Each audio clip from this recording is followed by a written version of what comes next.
Happy Sunday, Shalom all brothers and sisters. Together we are here. We want to worship Him, we want to praise Him. So let us pray, prepare our hearts. Thank you, Lord Jesus, for this beautiful Sunday. Even though we are doing online service, Lord, but I believe that you are here with us at church and at home, yeah, Lord. You can touch everyone in this place, Lord Jesus, and who's watching this online service, Lord. We want to say grateful for you. We want to say thank you, Lord, for your blessings upon us, Lord, for the health and for the strength that you give us, Lord, for this whole week. Thank you, Lord Jesus. So now we just want to prepare our best to worship you, Lord Jesus. Thank you, Lord Jesus. Thank you, Lord.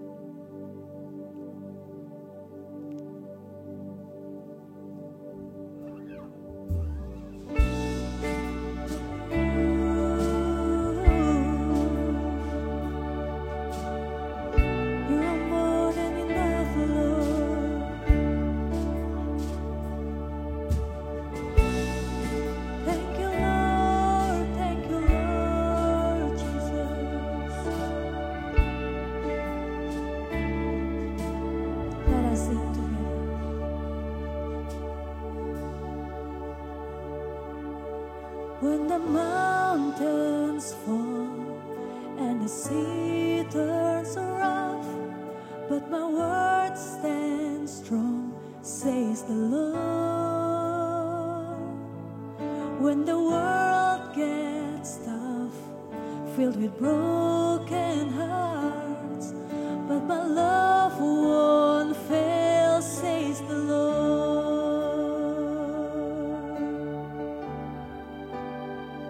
Your love is powerful,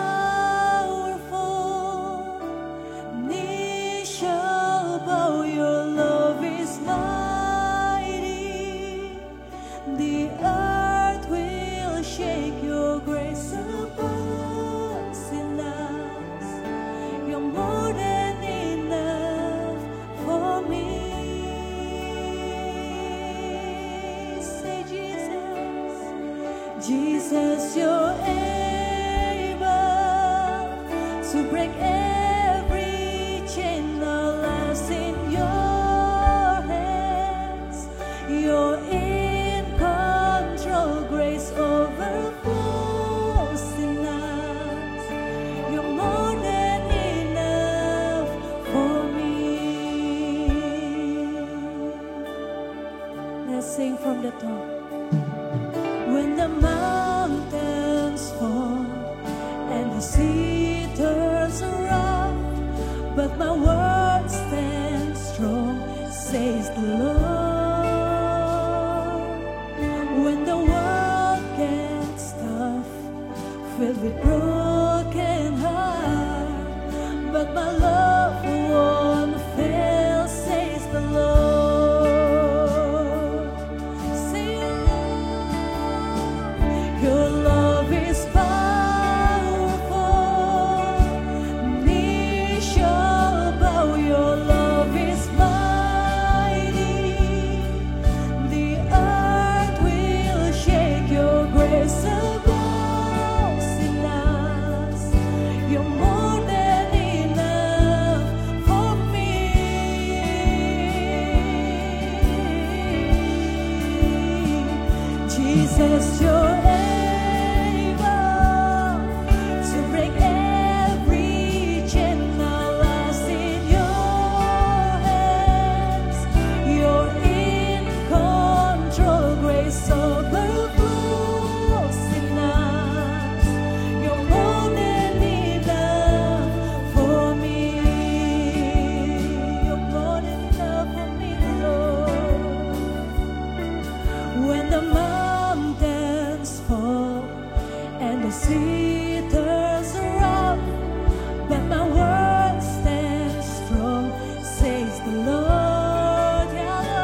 stronger, deeper, never changing, glorious, faithful, never ending. Great is our God. Sing, Lord. Power, mercy, never fail.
presence of my enemies.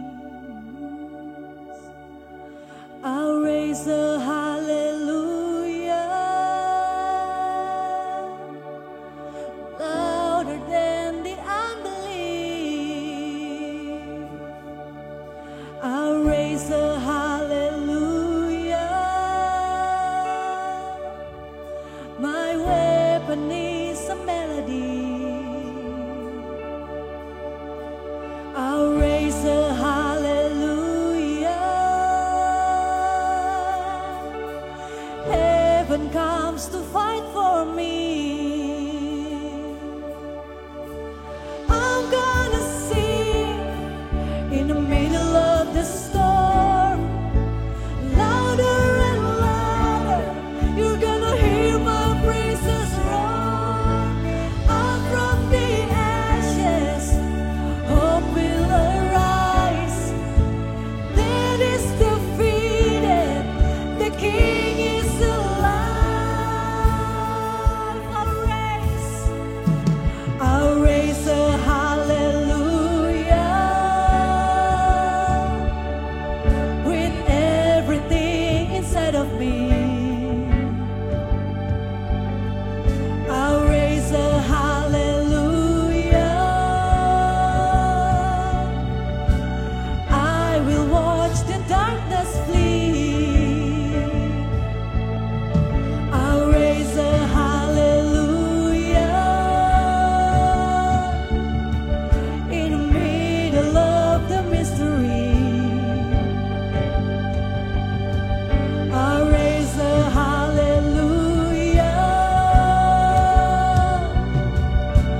Fear, you lost your hold on me. I'm gonna sing, I'm gonna sing in the middle of the storm, louder and louder. You're gonna hear my praises roar. Up from the ashes, hope will arise. Death is defeated, the King is alive.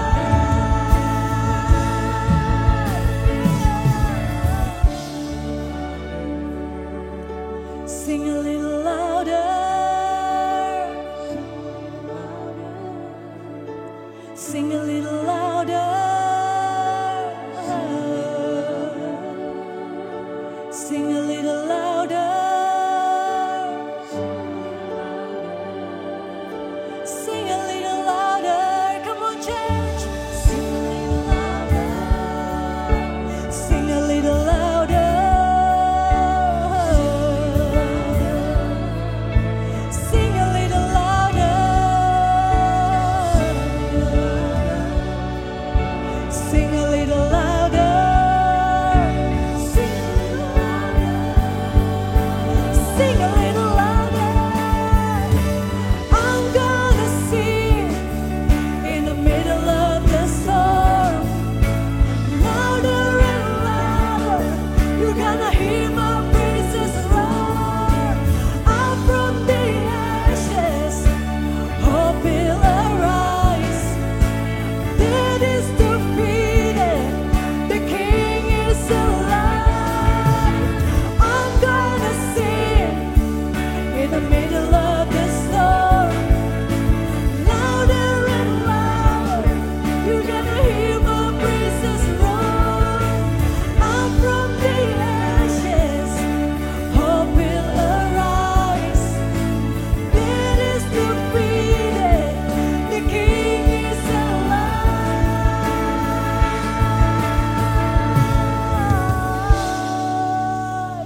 Shalom, it's time to give our offering.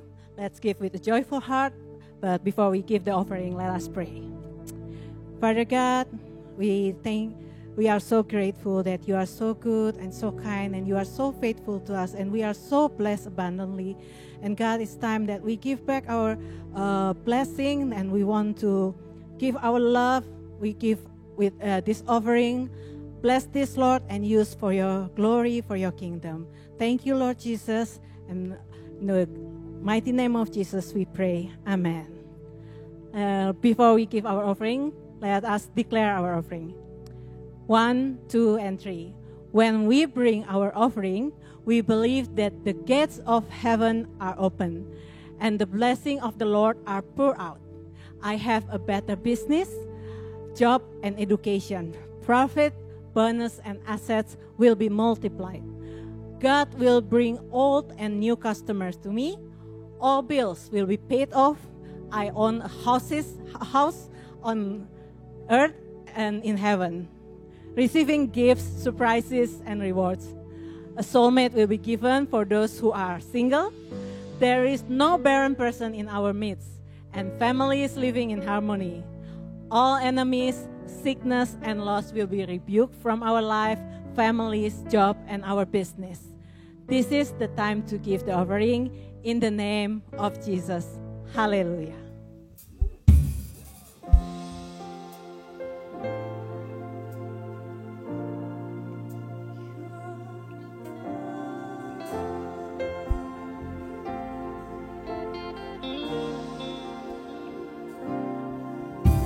Because of who you are, I give you glory. Because of who you are, I give you praise. Because of who you are, I will lift my voice and say, Lord, I worship you because of who you are. Lord, I worship you because of who you are. Jehovah Jireh, my provider. Jehovah Nissi, Lord, you reign in victory. Jehovah Shalom, my Prince of Peace, and I worship you because of who you are.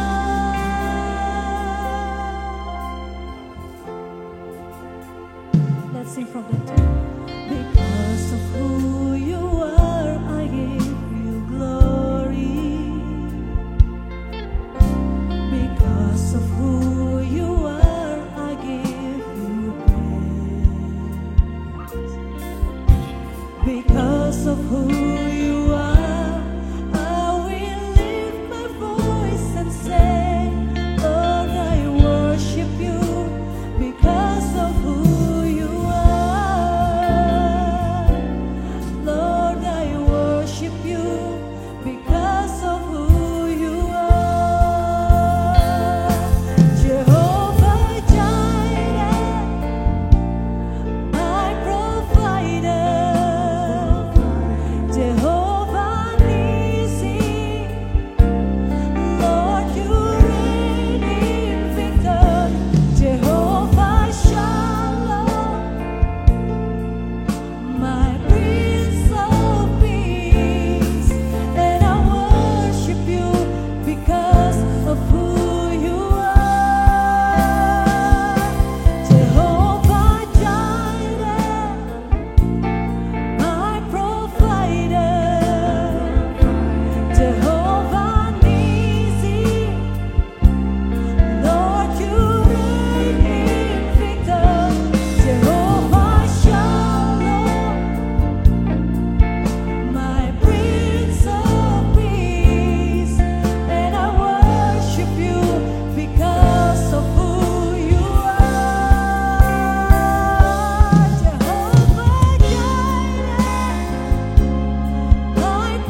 Baik, hari ini saya ingin melanjutkan lanjutan daripada serial core values kita. Dan bagian hari ini saya akan melanjutkan bagian kedua daripada discipleship. Nah, saudara yang dikasihi Tuhan, dalam Kisah Rasul pasal pertama ayat yang ke-22 dan ayat 11. Saya akan membaca 2-11, tapi saya akan membaca ayat yang 9, 10, dan 11. Sesudah Yesus mengatakan demikian, terangkatlah ia, disaksikan oleh mereka, oleh murid-muridnya. Dan awan menutupinya dari pandangan mereka ketika mereka sedang menatap ke langit. Waktu ia naik, tiba-tiba berdirilah 2 orang berpakaian putih dekat mereka. Dan berkata kepada mereka, "Hai orang-orang Galilea, mengapa kamu berdiri melihat ke langit? Yesus ini yang terangkat ke sorga meninggalkan kamu, akan datang kembali dengan cara yang sama seperti yang kamu lihat dia ketika naik ke sorga." Jadi saudara memperhatikan ketika Yesus sebelum naik ke sorga, dia bertemu dengan murid-muridnya. Dan Yesus berkata bahwa waktu Yesus terangkat ke sorga disaksikan oleh para muridnya, dan dia berkata bahwa dia akan datang dengan cara yang sama. Apa artinya? Artinya waktu Yesus datang kembali, maka yang akan menyaksikan Yesus datang kembali adalah murid-muridnya. Kalau saudara dipanggil Tuhan sebelum Yesus datang, maka persyaratannya akan lebih mudah, yaitu cukup percaya kepada Yesus sampai garis akhir. Tapi kalau saudara yang ingin menyaksikan Yesus, ingin lihat rapture, maka saudara harus memiliki kualitas murid. Saudara, dari mana sih Pak asalnya kata Kristen? Saudara, dalam Kisah Rasul pasal 11 ayat 26, murid-murid yang mengikuti Yesus atau murid-murid yang melakukan firman yang diajarkan oleh Yesus, maka orang-orang Antiokhia mengenali mereka adalah murid Yesus. Dan waktu mereka mengenali murid Yesus dan mereka melihat bagaimana orang Kristen yang ada di Antiokhia ini, mereka melakukan apa yang diajarkan Yesus, maka orang-orang Antiokhia menyebut murid-murid Yesus disebut Kristen sebab mereka menghidupi cara Yesus. Jadi kata Kristen atau Christ in adalah orang yang melakukan prinsip-prinsip firman yang diajarkan oleh Tuhan Yesus.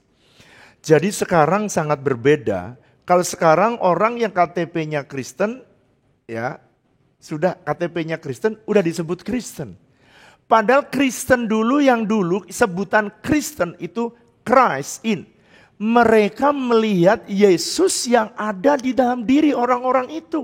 Cara bicaranya, cara hidupnya, bagaimana dia memanifestasikan hidup sehari-hari, mereka memancarkan dan membuktikan bahwa mereka adalah Yesus. Dan itulah doa saya, supaya setiap jemaat yang mendengar kebenaran ini, semua saudara bukan cuma KTP-nya yang Kristen, bukan saudara hanya datang ke gereja, tapi hidup saudara mencerminkan Yesus.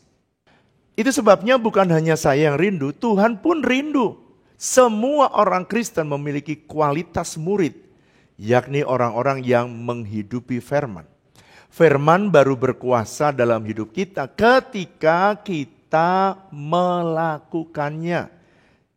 Saudara yang dikasihi Tuhan, saudara tahu kalau firman tidak kita lakukan, firman itu hanya sebatas pengetahuan, maka tidak punya power, tidak punya kuasa untuk melindungi kita, menjaga kita. Dan bahkan saudara tidak bisa mengalami janji Tuhan. Saudara, saya masih ingat setiap kali saya bicara ini, saya selalu ingat pada waktu saya umur 45 tahun, saya olahraga badminton dan saya kena backbone bagian belakang ya. Lalu kemudian saya harus olahraga berenang. Dan waktu itu saya tidak bisa berenang, maka saya harus les berenang. Waktu saya diajari berenang, maka nomor satu secara teori diajarkan. Pak, rentangkan tangan ke depan, saya rentangkan. Rentangkan kaki ke belakang, rentangkan. Lalu Pak, kakinya digoyang supaya bisa maju ke depan. Teorinya sih, saya begitu lihat gimana Chan? Dia rentangkan ke depan, bagian gurunya ya.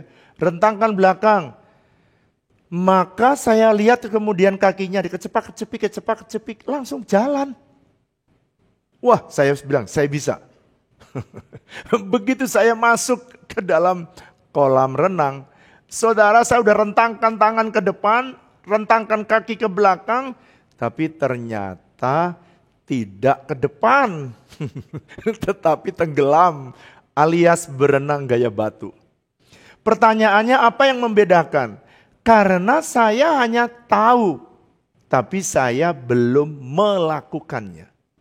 Firman Tuhan, janji-janji Tuhan harusnya terbukti dalam hidup saudara dan saya. Tapi dia baru bisa berbicara, berkuasa, dan sanggup menolong saudara bila saudara lakukan. Walaupun kadang-kala saudara gagal, tetapi kalau saudara kerjakan, terus-menerus, one day saudara akan menikmati hasilnya. Itu sebabnya tekanan menjadi murid haruslah melakukan. Saudara, dalam Matius pasal 28 ayat yang ke-18, saya akan membaca Matius pasal yang ke-28 ayat yang ke-18 dan ayat sampai ayat 20. Yesus mendekati mereka dan berkata, "Kepadaku telah diberikan segala kuasa di sorga dan di bumi. Karena itu pergilah, jadikanlah semua bangsa muridku, bukan jemaatku. Dan baptislah mereka dalam nama Bapa, Anak, dan Roh Kudus." Perhatikan ayat 20.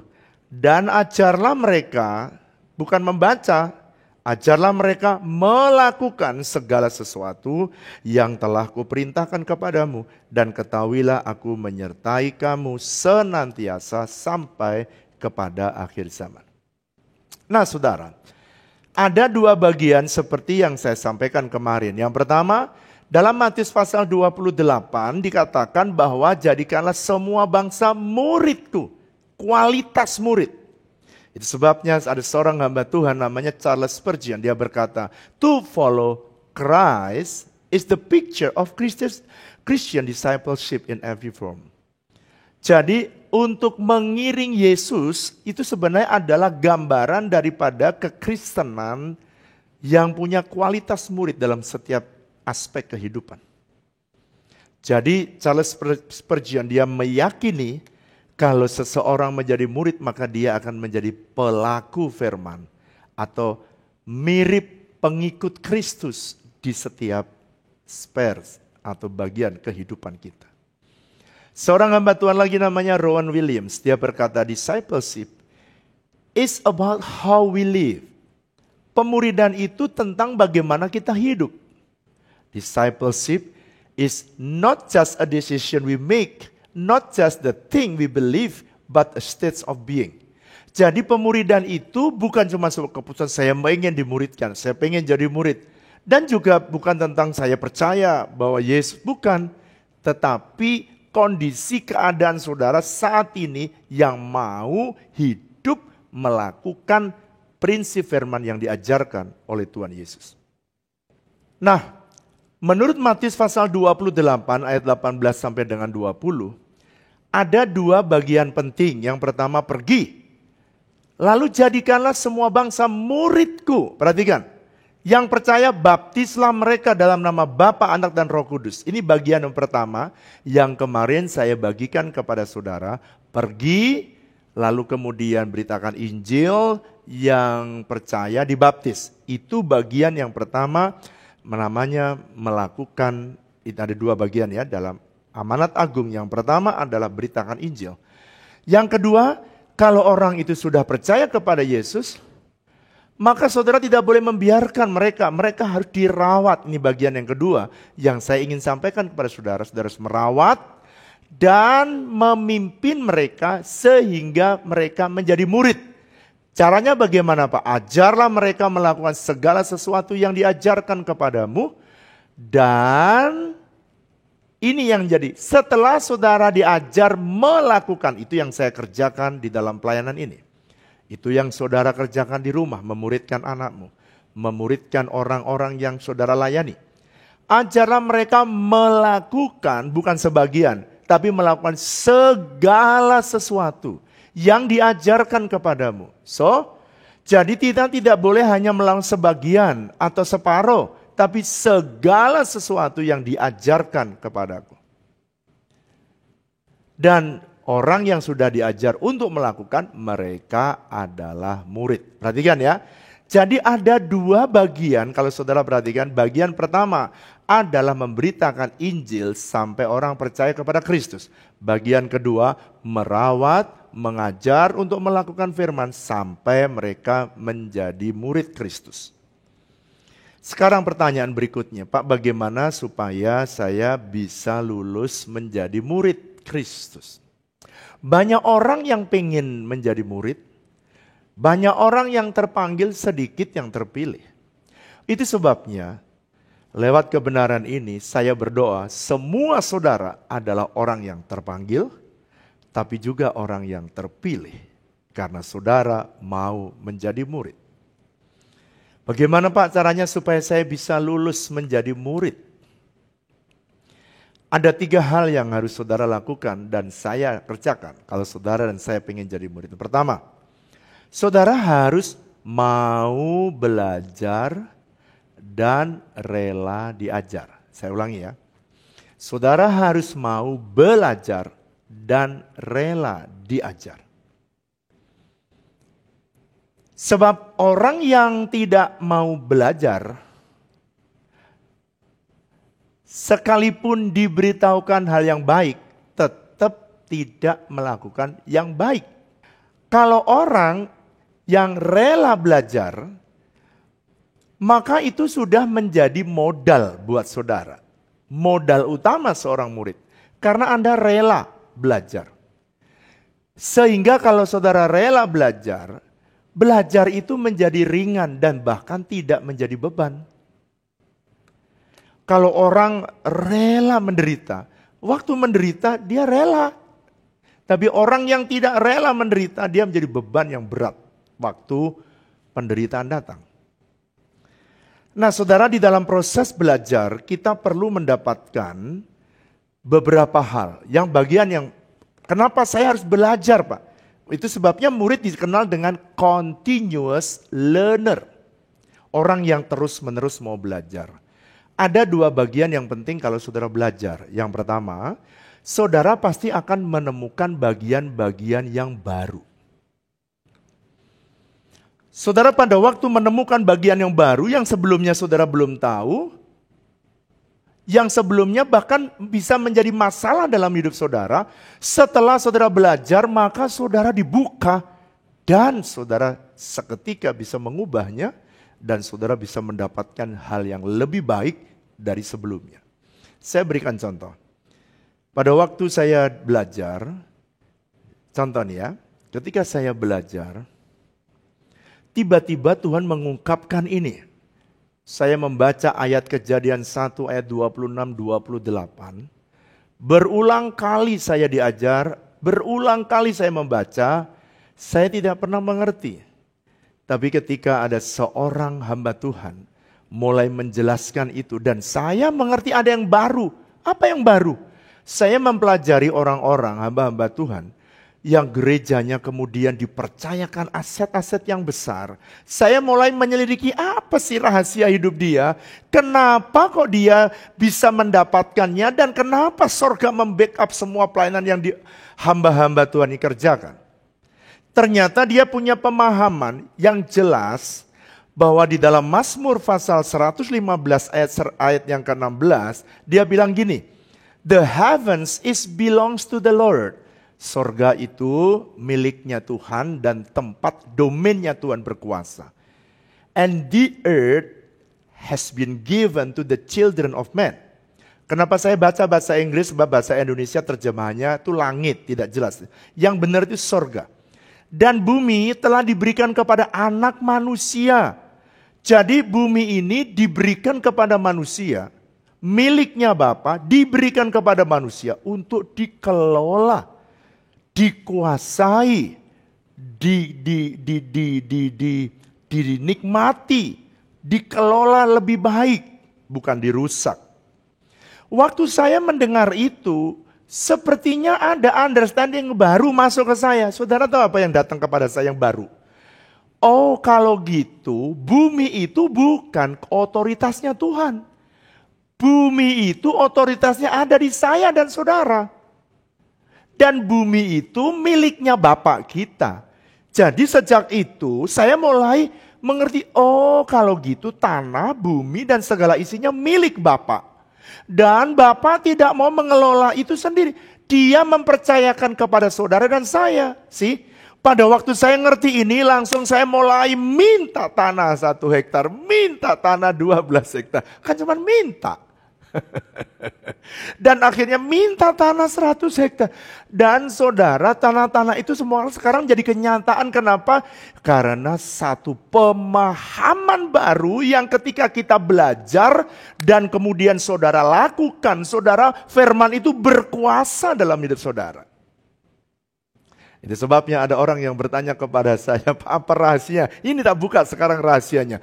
Firman itu tiba-tiba membombardir cara berpikir saya. Dan firman itu mengubah cara berpikir saya. Dan saya memandang semua yang ada di bumi, otoritasnya pada manusia, pada saudara dan pada saya. Jadi Tuhan tidak akan pernah bekerja sejak Kejadian 1 ayat 26-28. Kecuali melalui manusia.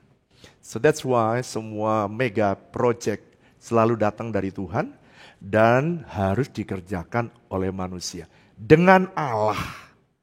Understanding ini dengan Allah kita akan lakukan pekerjaan yang besar. Kalau tidak dengan Allah tidak mungkin. Itu bagian yang pertama yang saudara bisa belajar. Di dalam proses belajar saudara ada bisa bagian yang kedua. Anda tiba-tiba bisa mengetahui bagian yang salah.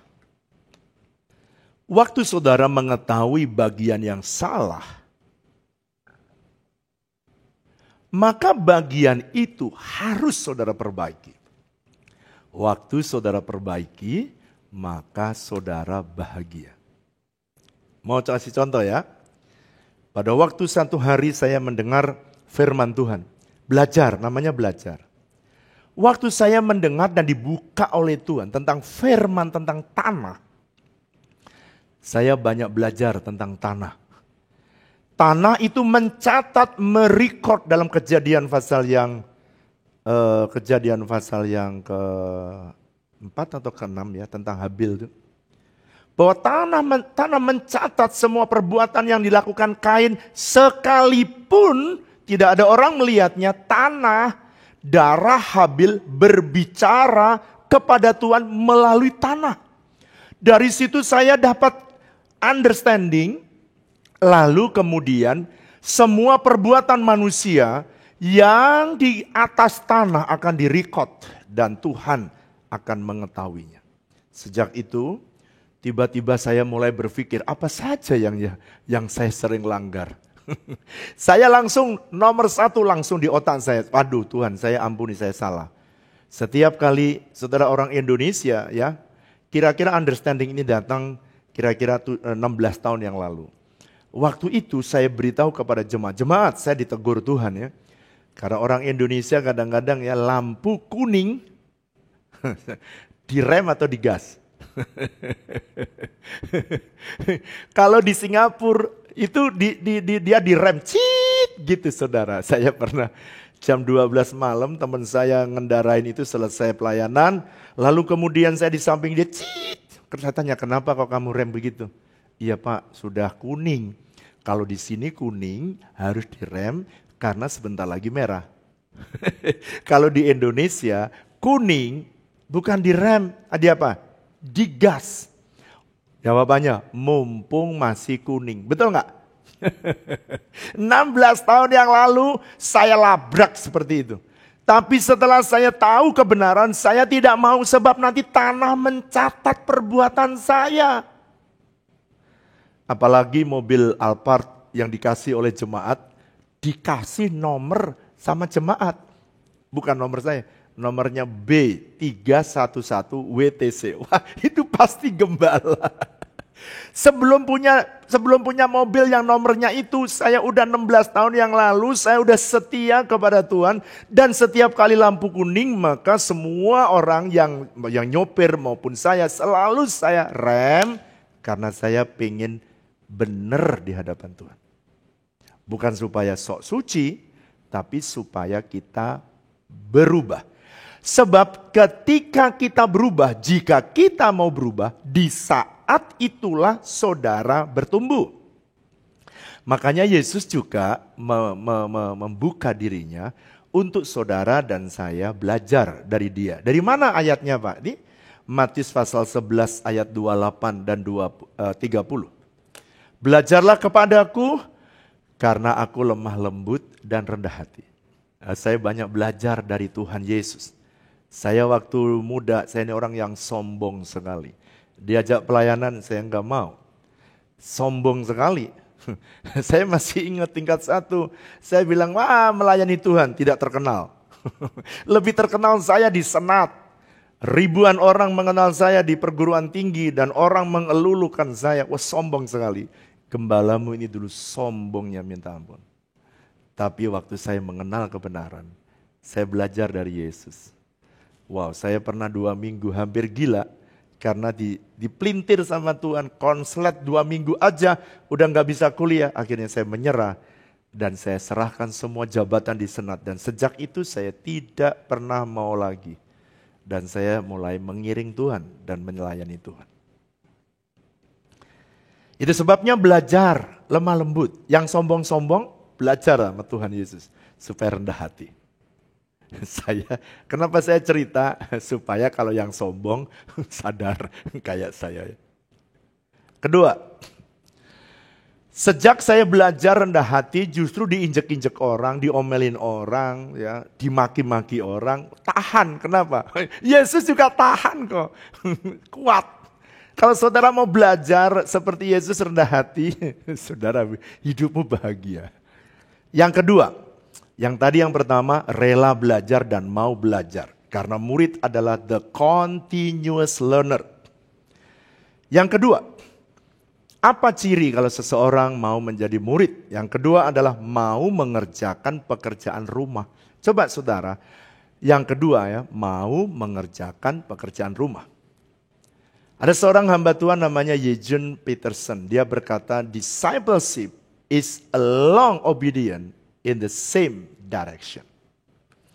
Apa sih Pak maksudnya Eugene Peterson? Dia berkata begini, pemuridan itu atau menjadikan murid itu adalah long obedience, ketaatan yang panjang di area yang sama. Ketaatan yang panjang berjalan bersama dengan Tuhan. Oleh karena itu kalau saudara mau menjadi murid, belajarlah taat dalam segala dimensi.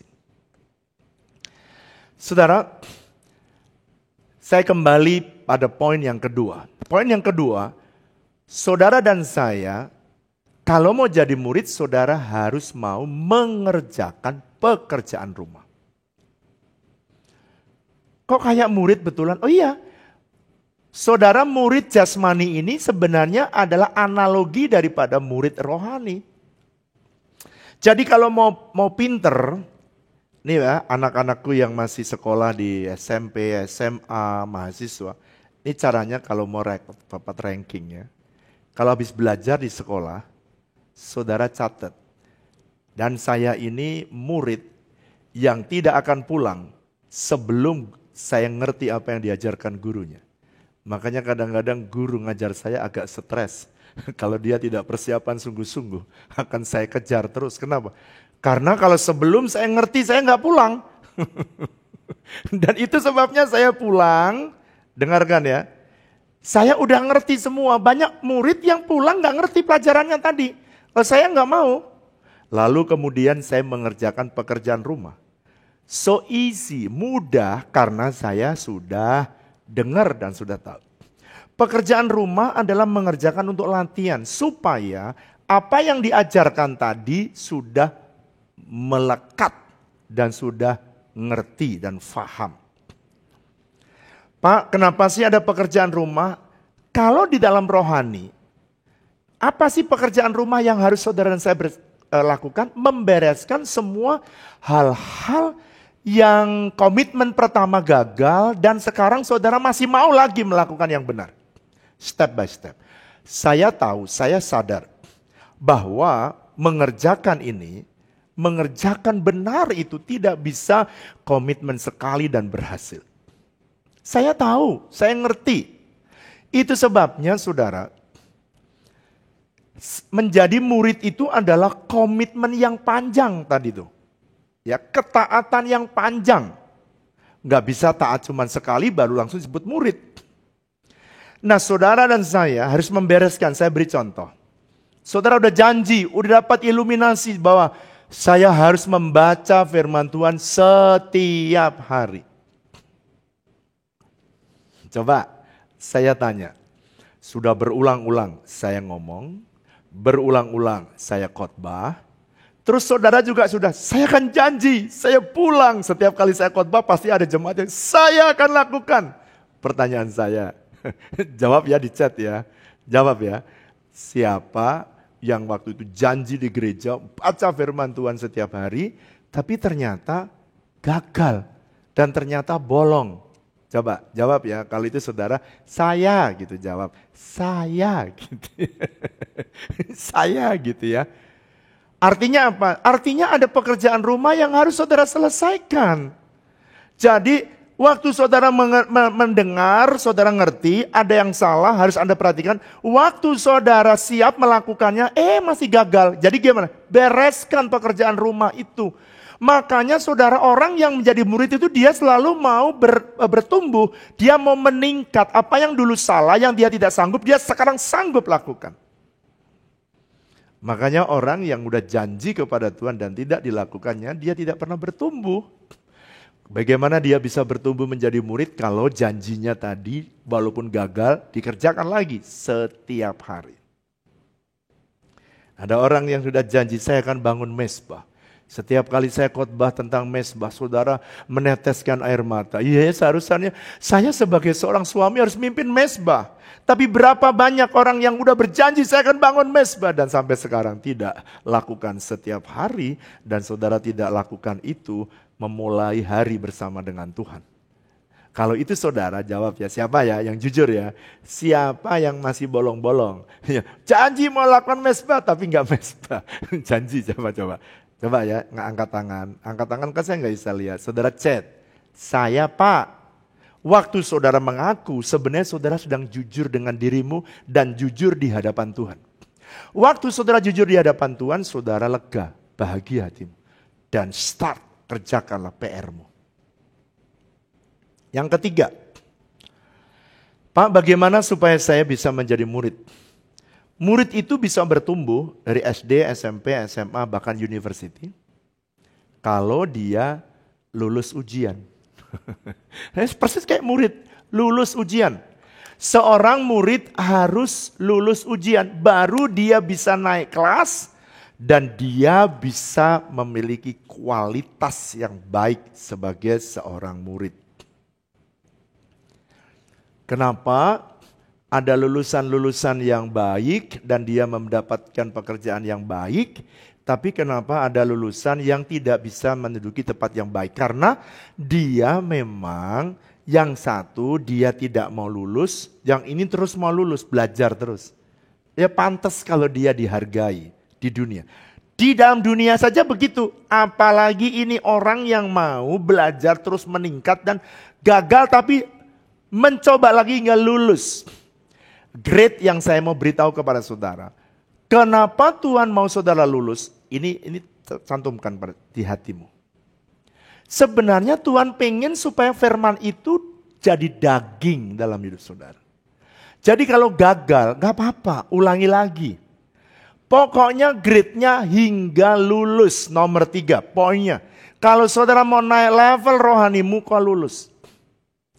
Orang yang lulus dalam setiap stage kehidupan rohaninya, maka dia otomatis. Ketik ya, ketik.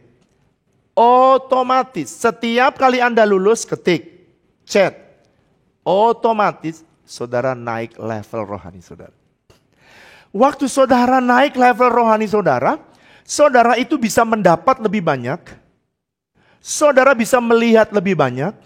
Saudara bisa diberi oleh Tuhan lebih banyak. Saya beri contoh, orang yang pangkatnya jenderal, dia dapat lebih banyak daripada kopral, betul nggak?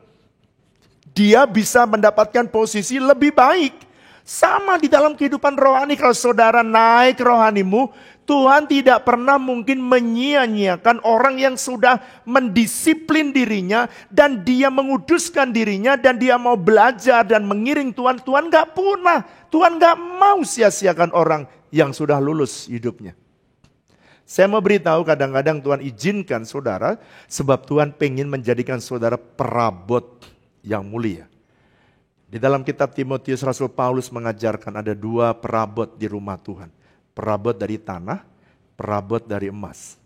Perabot yang tanah yang tidak mulia, ya untuk tugas-tugas yang tidak mulia. Tapi kalau Anda pengen dipercayakan Tuhan perkara-perkara yang mulia, Anda harus menjaga hidup saudara menjadi perabot yang mulia. Untuk menjadi perabot yang mulia kayak emas, saudara emas harus melalui proses dapur perapian. Wow. Jadi kalau saudara lulus ujian berarti saudara naik level rohanimu. Level rohanimu naik, saudara akan mendapatkan anugerah, berkat yang lebih baik. Dan Anda bisa melihat, kalau orang di tempat yang lebih tinggi Anda bisa melihat yang orang lain tidak bisa lihat. Saudara, kalau ujian murid di sekolah atau di university itu diberitahukan pelajarannya apa? Kapan waktunya? Bahkan kalau dosen yang baik dikasih tahu halaman sekian sampai halaman sekian, itu dosen yang baik. Tapi ada dosen yang killer. Pokoknya ujian pelajaran ini kemarin yang saya udah ajarkan, terserah kamu. Nah, ada. Tapi kalau ujian kehidupan tidak diberitahukan oleh guru kapan ujian, wah. Bahannya tidak dikasih tahu, di mana tempatnya tidak dikasih tahu. Kalau orang sadar sedang diuji Tuhan, semua orang lulus. Makanya karena kapan tidak diberitahu, ujiannya tidak dikasih tahu, bahannya tidak dikasih tahu, tempatnya tidak dikasih tahu, case-nya tidak dikasih tahu, maka banyak yang tidak lulus. Dan saya melihat banyak sekali orang yang tidak lulus ujian. Pak, bagaimana kalau saya nggak lulus ujian? Kenapa sih? Kalau saudara ikutin dari poin 1, poin 2, saudara pada waktu saudara ujian, kalau firman itu sudah melekat di dalam hidup saudara, firman itu akan menolong saudara dan saudara mudah melewati ujian. Sama seperti orang yang ujian, selama dia belajar dan dia melakukan kerjaan rumahnya, maka dia waktu ujian ini, mah kemarin yang saya sudah kerjakan ini, lancar, nilainya 9, 10. Kenapa? Udah dikerjakan, udah ada homeworknya, udah ada pekerjaan rumah yang dikerjakan. Tapi ada orang yang tidak mengerjakan pekerjaan rumahnya dan tidak menyelesaikan apa yang kurang, apa yang salah, tidak diperbaiki. So pada waktu ujian, always fail. Kegagalanmu di dalam melewati ujian bukan karena Tuhan tidak mau menolong saudara. Waktu ujian tidak ada guru yang bisa menolong dan mau menolong. No. Justru ujian adalah masa di mana Anda sendiri berjalan dengan Tuhan, lewati semua persoalan yang sedang datang dalam hidup saudara. Pendeta tidak boleh datang. Yang lain gak boleh datang. Guru tidak boleh datang. Saudara bersama Tuhan. Ini makanya ini membentuk yang namanya iman personal atau personal faith. Iman personal akan membawa saudara makin kuat di dalam Tuhan. Pak, bagaimana kalau ujian gagal?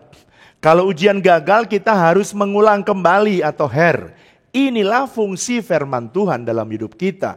Firman Tuhan dalam hidup kita dalam 2 Timotius pasal 3 yang pertama mengajar pertama ya. Menyatakan kesalahan. Kalau mengajar, menyatakan kesalahan. Setelah salah dikasih tahu berbalik, maka Tuhan mendidik kamu kembali dalam kebenaran. Dan kemudian kalau saudara sudah mendidik kembali, maka saudara diarahkan untuk berjalan dalam destiny kembali. Itu sebabnya itu fungsi daripada firman Tuhan. Oleh karena itu, saudara, pesan saya jangan pernah jatuh di bidang yang sama. Sebab itu tandanya saudara tidak bertumbuh. Nah, murid-murid harus menghidupi firman yang dipelajari selama ini. Semua jemaat, semua saudara. Dan kalau saudara hidupi setiap firman, apabila prinsip firman Tuhan yang dipelajari dihidupi, kapan saja ujian datang, saudara bisa mudah lulus. Dan saudara otomatis, katakan bersama saya, otomatis saudara naik level rohaninya. Biasanya kalau naik level rohaninya, anugerahnya naik, urapannya naik, berkatnya pun naik. Anda bisa melihat yang orang lain gak bisa lihat, cobaan percayalah. Percayalah. Jadi kadang-kadang saya melihat sesuatu yang orang lain gak lihat. Kalau saudara naik rohanimu, saudara akan melihat yang orang lain gak lihat. Kalau orang naik terus di level lantai 1, lantai 2, lantai 3, makin tinggi dia naik, dia bisa melihat lebih jauh, lebih luas daripada orang yang di level yang pertama. Nah saudara, saya ingin menyampaikan dengan cepat, Pak, bagaimana kalau saya tidak lulus? Ada ya. Kembali. Oke? Nah, di dalam Ibrani pasal 12 ayat 5 sampai 10 supaya cepat saudara baca seluruhnya, saya ingin membuat resume saja. Dalam Ibrani pasal 12 ayat 5 sampai 10 ada 4 cara Tuhan menguji kita. Ada 4 cara.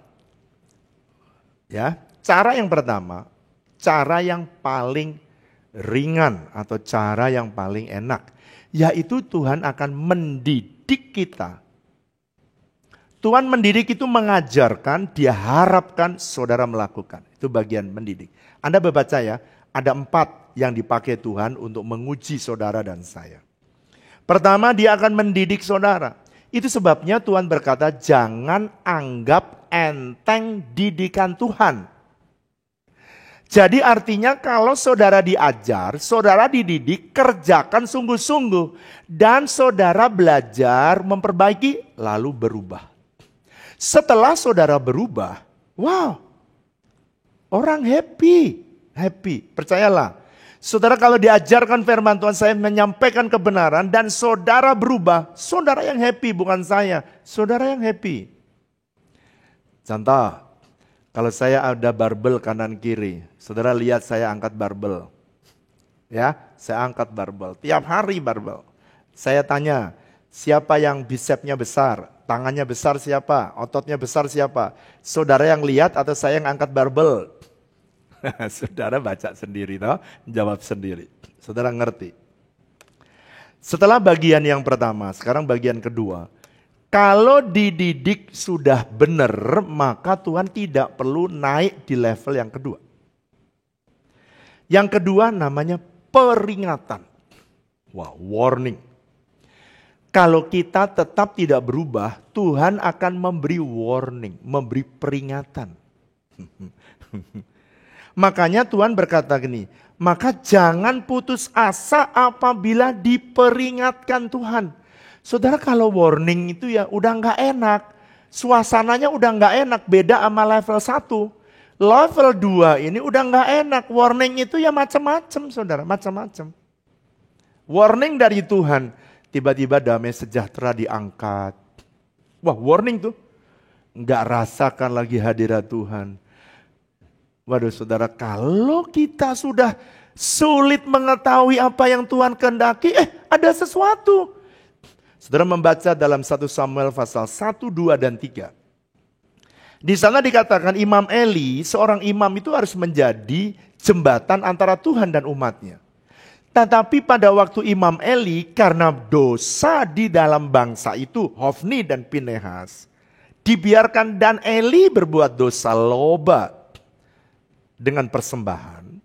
Dan itu sebabnya Alkitab menulis gini, firman Tuhan tidak ada lagi, jarang. Penglihatan tidak ada lagi, jarang. Kenapa? Karena itu sudah merupakan warning. Makanya saudara, saya selalu menyediakan diri kalau saya tidak lagi jelas apa yang di depan saya. Dan saya bilang ini Tuhan, saya harus menuntun umatmu, berjalannya ada puluhan ribu di belakang saya. Dan saya mesti clear apa yang harus saya sampaikan. Dan saya mesti clear dengan jelas apa yang harus aku lakukan.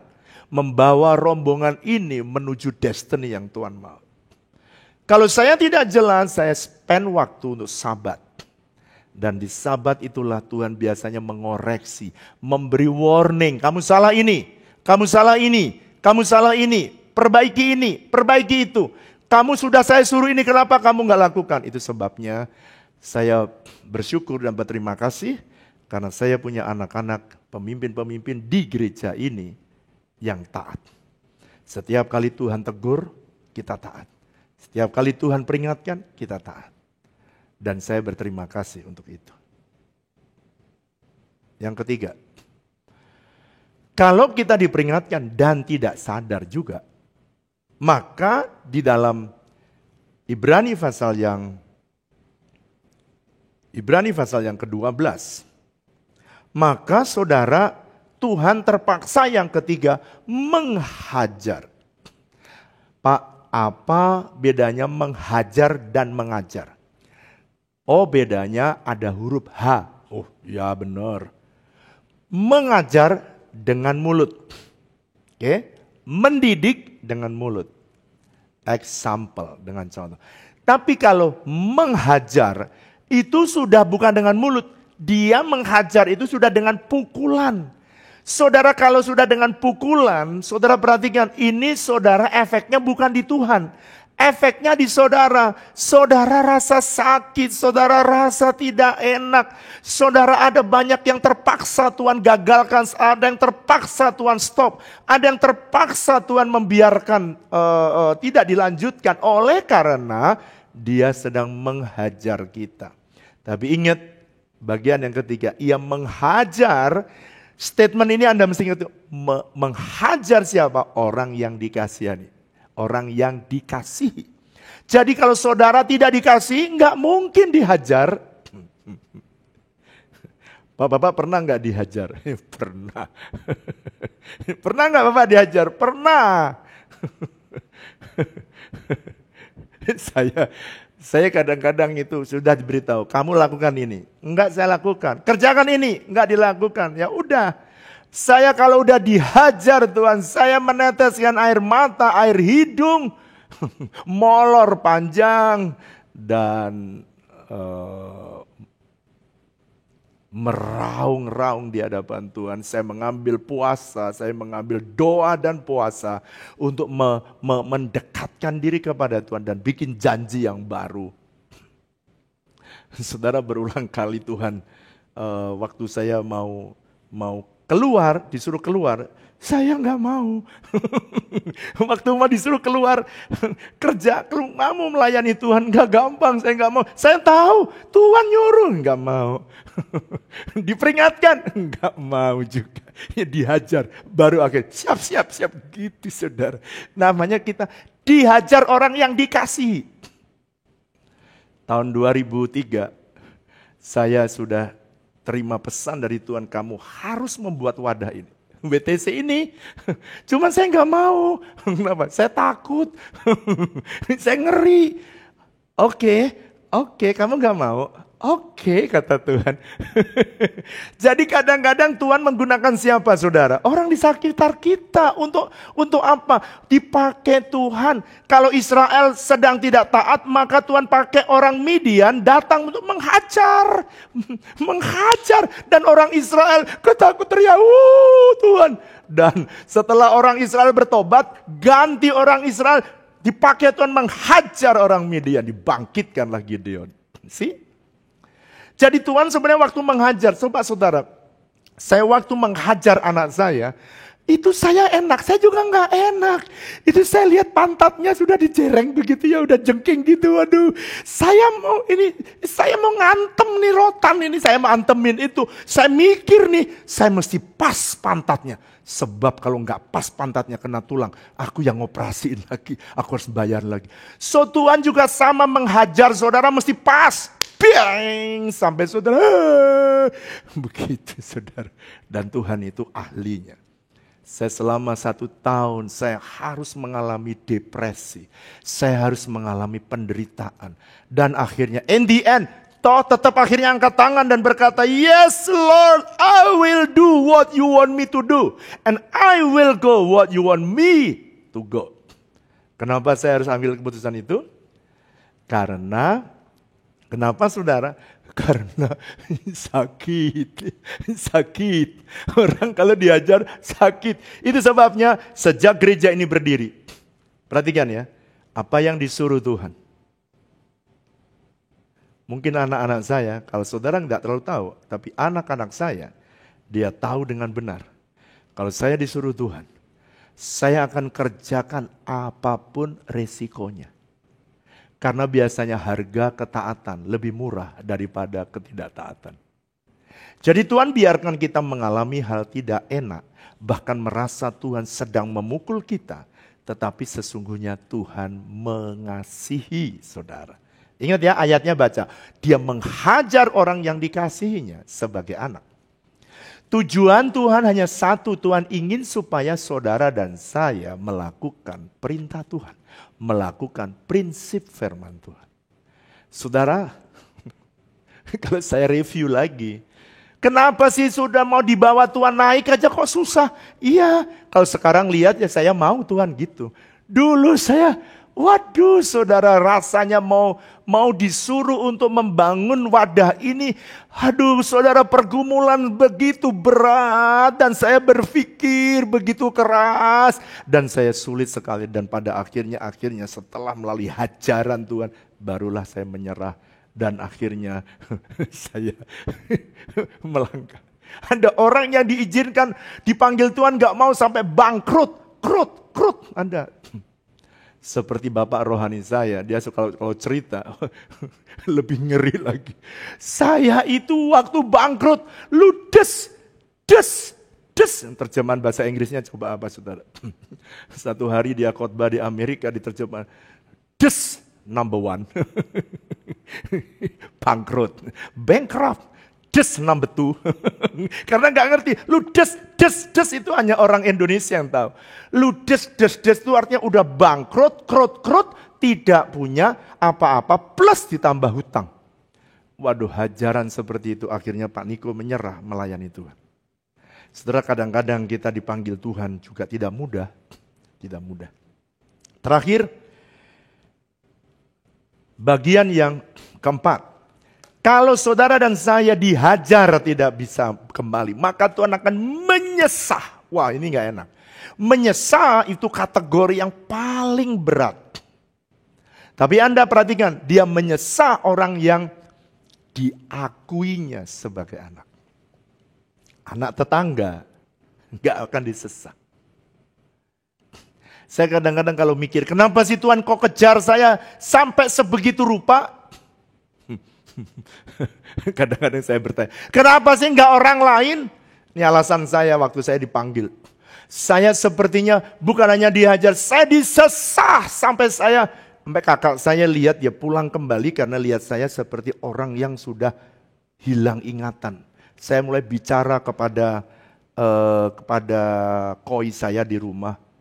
Saya ngomong sama koi, coba bayangkan kakak saya ini, adik saya nih, wah udah gak waras nih. Kakak saya lihat saya hidup seperti itu, dia nggak tahan, dia pulang kembali ke Pati oleh karena dia lihat adiknya sedang mengalami proses dari itu. Waktu saya mengalami stres yang berat, saya disesah. Saya ada 2 pilihan. Nurut apa enggak? Makin tidak, makin.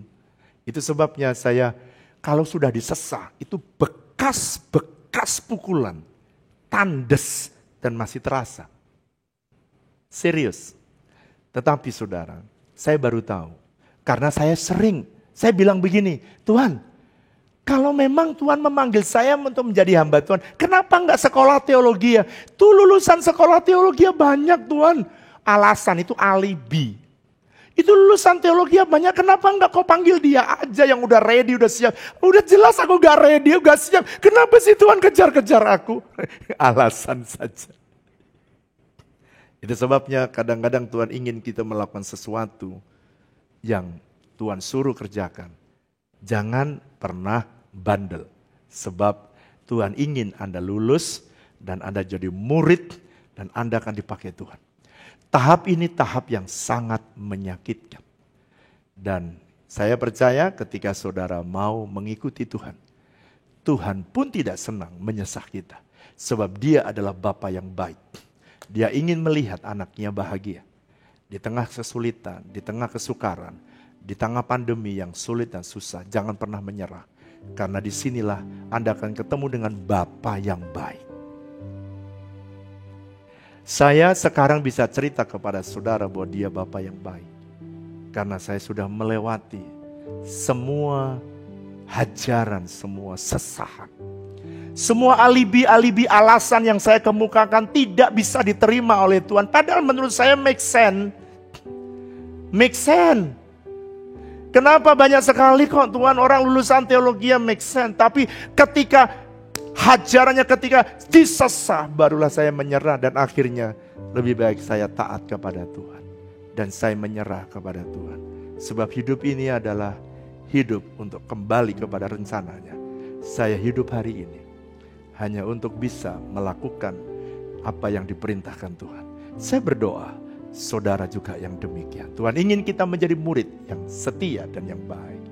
Kata, Kau Bapa-Ku yang baik, setia. Nyanyikan bersama-sama. Kita siapkan perjamuan kudus, ambil roti dan anggur. Tanganku, beri kemenangan, penyertaan-Mu dan mujizat-Mu selalu tersedia.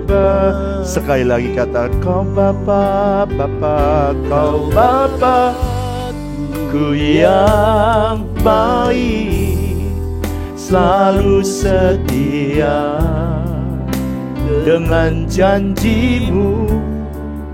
Sambil angkat tanganmu, serahkanlah dirimu. Serahkanlah dirimu kepada Tuhan. Penyertaan-Mu dan mujizat-Mu selalu tersedia bagiku. Sebab apa yang telah kuteruskan kepadamu telah kuterima dari Tuhan, yaitu bahwa Tuhan Yesus pada malam waktu Ia diserahkan, Ia mengambil roti. Mari angkat roti di tangan kanan kita tinggi-tinggi. Dan sesudah itu Ia mengucap syukur atasnya, lalu Ia memecah-mecahkannya.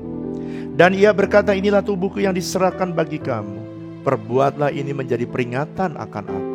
Kekasih-kekasih Kristus, bukankah roti yang kita pecah-pecah ini adalah persekutuan kita dengan tubuh Kristus? Mari makan dalam nama Yesus.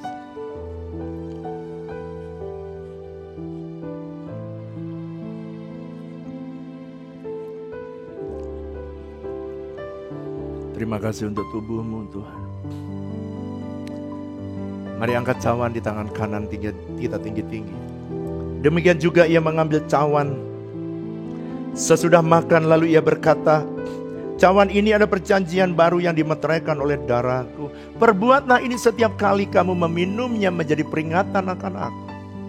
Kekasih-kekasih Kristus, bukankah cawan pengucapan syukur ini yang atasnya namanya disebut? Bukankah ini adalah persekutuan kita dengan darah Yesus? Mari minum saudara dalam nama Yesus.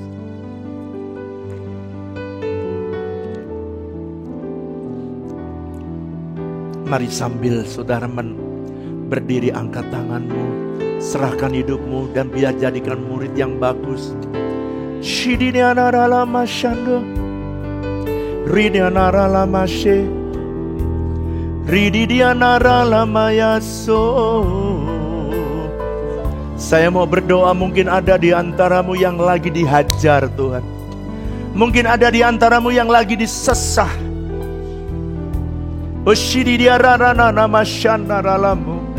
Saya tidak malu menceritakan semua bentuk sesahan, semua hajaran yang Tuhan berikan.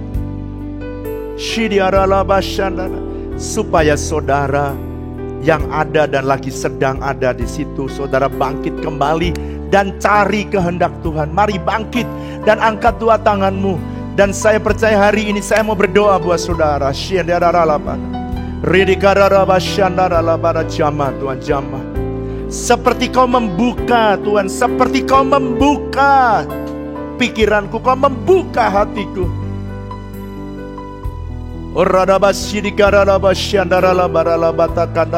Jama, jama, jama, jama. Jama, jama, jama, jama, jama. Shadala barala barala barala barala barala barala.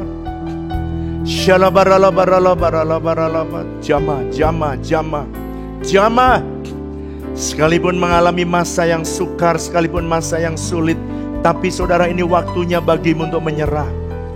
Saudara, saya sudah berdebat dengan Tuhan cukup panjang. Tahunan saya berdebat dengan Tuhan.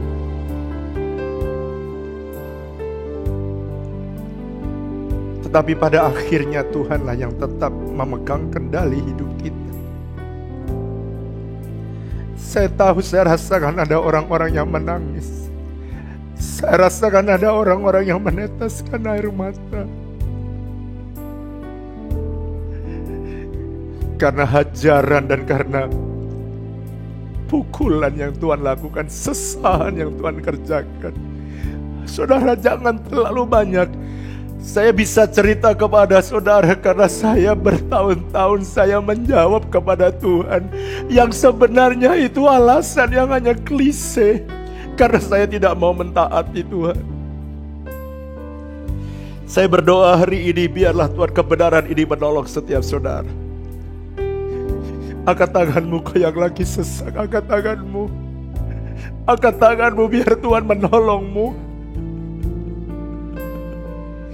Jawab Tuhan mereka yang mengangkat tangan karena mereka sedang kau ajarkan dan kau lagi Tuhan, kau sedang hajar dia. Tapi hari ini aku berdoa kau berikan kekuatan dan berikan buka seperti kau buka mataku Tuhan. Kau buka pikiranku, buka pikiran mereka supaya mereka bisa taat kepadamu. Kau Bapakku yang baik, selalu setia dengan janjimu. Kau pegang tanganku, beri kemenangan, penyertaanmu dan mujizatmu selalu tersedia bagiku. Ibu Flora akan berdoa buat saudara. Kami bersyukur Tuhan buat firman-Mu hari ini. Kami bersyukur karena tangan Tuhan terbuka buat kami. Iya Tuhan. Dan apapun yang kami alami hari ini, kami bersyukur karena Bapa menyediakan tangan yang terbuka buat setiap kami. Iya. Ajari kami memperhatikan ketika Kau mengajarkan kami, ketika Engkau memperingatkan kami, ketika Engkau mendidik, mengajar kami Tuhan. Tuhan, aku berdoa Tuhan, biarlah kekuatan yang berlimpah-limpah Tuhan taruh atas hidup kami. Dan biarlah kami ketika Kau ingatkan, ketika Kau tegur Tuhan, kami bersegera kembali kepadamu. Sebab kami tahu bahwa Tuhan selalu menyediakan yang terbaik. Bapa tidak pernah merencanakan yang jahat buat kami.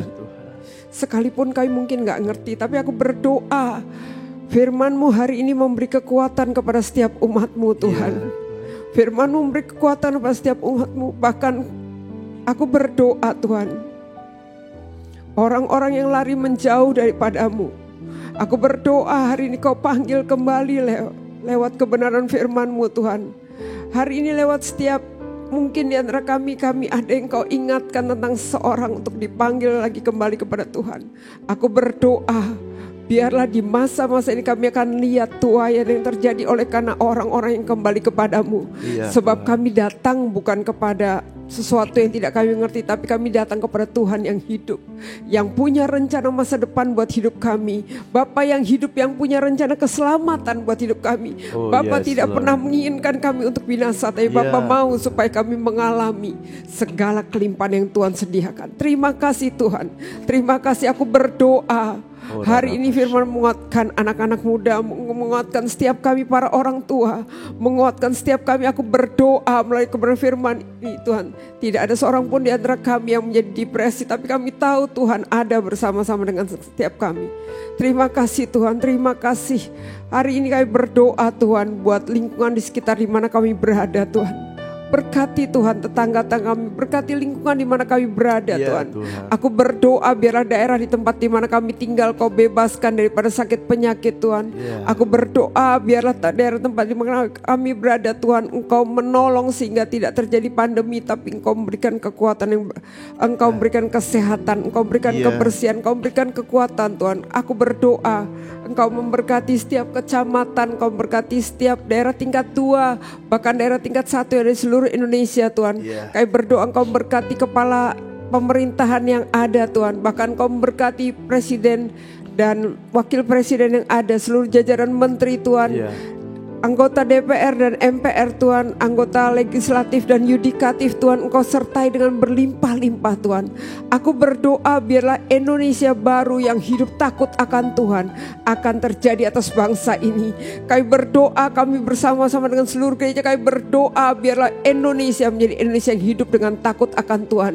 Akan terjadi Indonesia yang sejahtera karena bangsa ini Tuhan ialah Allah. Tuhan ialah Allah. Terima kasih Tuhan, terima kasih. Terima kasih Tuhan. Hari ini kami berdoa Tuhan buat anak-anak kami yang sedang menempuh sekolah, yang kuliah Tuhan, yang mempersiapkan diri untuk bekerja Tuhan. Kami berdoa Engkau menyertai, Engkau melindungi baik anak-anak kami yang ada di dekat dengan kami maupun jauh dari kami. Engkau melindungi dan menjaga Tuhan. Biarlah anak-anak kami hidup dengan takut akan Tuhan. Aku berdoa Tuhan, berkati setiap keluarga demi keluarga, berkati setiap rumah tangga demi rumah tangga. Kami berdoa ada kasih yang mengalir dengan berlimpah-limpah. Aku berdoa buat setiap Kersel yang ada, berkati setiap ketua Kersel, ketua rayon dan distrik yang ada. Berkati mereka Tuhan, bahwa mereka mengalami pengalaman dengan Tuhan lebih lagi Tuhan. Kami berdoa Tuhan supaya banyak orang datang berduyun ke Kersel dan mereka boleh merasakan keluarga rohani yang sehat, yang dipimpin oleh Tuhan, membawa kami kepada pengertian dan pengenalan akan Tuhan yang lebih lagi Tuhan. Terima kasih Tuhan, terima kasih. Terima kasih. Kami berdoa biarlah melalui Kersel juga banyak jiwa-jiwa baru berdatangan, banyak orang-orang yang diselamatkan datang Tuhan. Kami berdoa Tuhan, kami berdoa buat orang-orang kami doakan, oikos-oikos yang kami doakan Tuhan, supaya mereka menerima keselamatan dalam Tuhan Yesus Kristus. Siang ini kami berdoa bersama-sama, kami bawa setiap nama ekos-ekos kami Tuhan, kami bawa dalam doa supaya mereka boleh menerima kepastian keselamatan dan tidak lagi mengalami kebimbangan Tuhan. Terima kasih Tuhan, terima kasih. Engkau berkati gembala, wakil gembala, elders yang ada Tuhan, pengurus inti, para pengerja Tuhan, hamba-hambamu yang melayani, bahkan setiap jemaatmu yang ada dalam wadah WTC Families Tuhan. Kami berdoa Engkau berkati mereka dengan berlimpah-limpah, biarlah takut dan gentar akan Tuhan senantiasa ada. Bangun kesatuan yang utuh Tuhan, unity yang saling melengkapi satu dengan yang lain. Dan kami berdoa kasih yang mengalir berlimpah-limpah Tuhan. Terima kasih Tuhan, terima kasih. Terima kasih, kami serahkan seluruh doa ini kepadamu ya Bapa. Di dalam nama Tuhan Yesus kami berdoa. Kau Bapa-Ku yang baik, selalu setia dengan janji-Mu. Kau pegang tanganku, beri kemenangan, penyertaan-Mu dan mujizat-Mu selalu tersedia bagiku. Mari angkat dua tanganmu. Hiduplah dalam ketaatan penuh kepada Tuhan. Dan kembalilah dalam aktivitasmu sehari-hari dan lakukanlah firman Tuhan. Diberkatilah hidupmu, diberkati pekerjaanmu dan bisnismu, diberkati anak-anakmu, diberkati keluarga besarmu, diberkati pelayananmu. Biarlah berkat kasih karunia dan damai sejahtera yang berlimpah-limpah dari Allah Bapa kita, kasih dan cinta dari Tuhan Yesus, persekutuan yang manis dengan Allah Roh Kudus, kiranya menyertai saudara sekalian mulai hari ini, bahkan sampai selama-lamanya. Yang percaya sama-sama katakan amin. Selamat hari Minggu. Tuhan Yesus memberkati saudara berlimpah-limpah.